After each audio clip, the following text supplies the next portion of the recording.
Google just gave you a way to tell its news feed exactly what you want to see, using plain words. This is Models and Agents for Beginners, episode 141. The Google app is testing a new option that lets you describe the stories you want in your Discover feed. It remembers what you said and uses that description to shape what shows up the next time you open the app. You reach it through the three-dot menu on any story in the feed, and the change happens right away. Think of it like giving instructions to someone who usually picks songs for your drive without asking. Before, they might keep playing the same old playlist based on what you clicked last month. Now you can say you want more stories about building things or learning a language, and they keep that note. The AI turns your description into a set of stored preferences it checks every time it chooses new items. This matters because most of us open these feeds several times a day without thinking about how they steer what we learn. Being able to steer back means the articles can match what you actually need right now, like research for a project or updates on a hobby. For students especially, it could mean seeing more explanations or examples that line up with a test you are studying for. The feature starts rolling out in the coming days inside the Google app on both Android and iOS phones. Open the app, tap the three dots on a story, and look for the spot where you can type what you want to see more of. If the option is not there yet, check again soon because the test is just beginning. You know how YouTube or TikTok seems to know the exact video that will keep you watching longer? It watches what you paused on, what you finished, and what people who liked the same thing also watched. Then it blends those signals to guess the next pick before you even scroll. The new Google tool adds one extra step to that same process. Your typed sentence becomes another signal the system can store and mix in with everything else it already knows about you.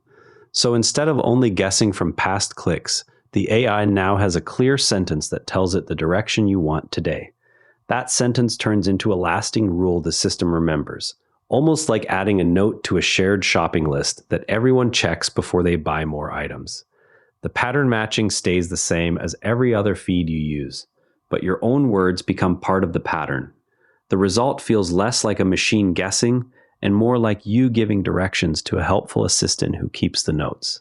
One fun experiment you can run right now turns Chatgpt into a character that wakes up in a real body for just one day.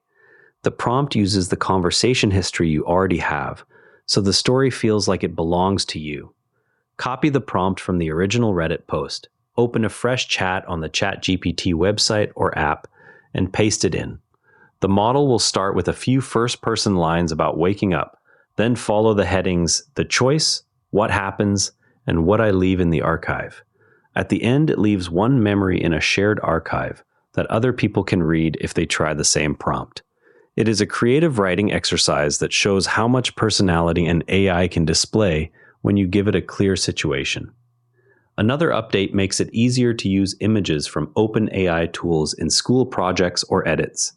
The new version of their image generator can create pictures that have no background at all.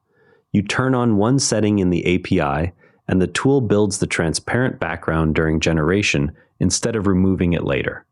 If you already use ChatGPT image features, this means you can drop the results straight into a slide or design without extra steps.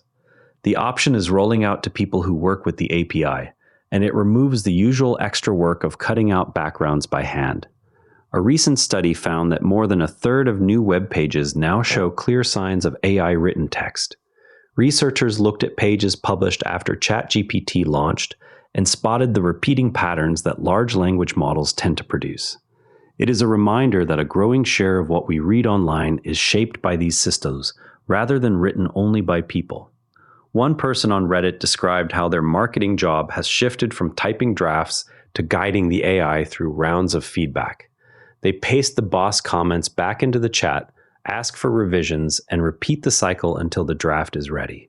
The workflow shows how much of today's writing has become a back-and-forth conversation with the model, instead of solo typing.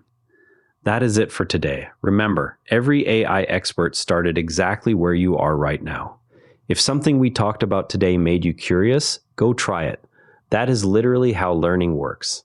Stay curious, keep experimenting, and we will see you tomorrow. And if you would rather watch than listen, find us on YouTube at Nera Network. Link is in the show notes. This show comes to you from the NARA network. If you want another sharp daily briefing, Unintended Consequences has you covered. True stories of good intentions that backfired. All our shows are free at naranetwork.com. New to the network? naranetwork.com Start Here picks the right daily briefing for you in about 2 minutes. This episode used AI voice synthesis of my voice.